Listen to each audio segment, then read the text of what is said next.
నారా లోకేష్ అనే నేను శాసనము ద్వారా నిర్మితమైన భారత రాజ్యాంగం పట్ల నిజమైన విశ్వాసం విధేయత చూపుతానని, భారతదేశ సార్వభౌమ అధికారాన్ని సమగ్రతను కాపాడుతానని, ఆంధ్రప్రదేశ్ రాష్ట్ర మంత్రిగా నా కర్తవ్యాలను శ్రద్ధతో అంతర్గత శుద్ధితో నిర్వహిస్తానని,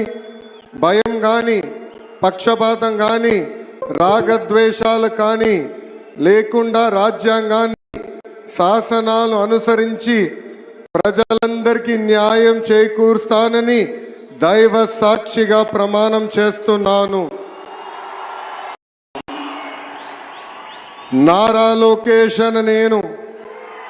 ఆంధ్రప్రదేశ్ రాష్ట్ర మంత్రిగా నా పరిశీలనకు వచ్చిన లేదా నాకు తెలియవచ్చిన ఏ విషయాన్ని నా కర్తవ్యాలను సక్రమంగా నిర్వహించేందుకు అవసరమైన మేరకు తప్ప ప్రత్యక్షంగా కానీ పరోక్షంగా కానీ ఏ వ్యక్తికి లేదా వ్యక్తులకు తెలియజేయనని లేదా వెల్లడించనని దైవ సాక్షిగా ప్రమాణం చేస్తున్నాను.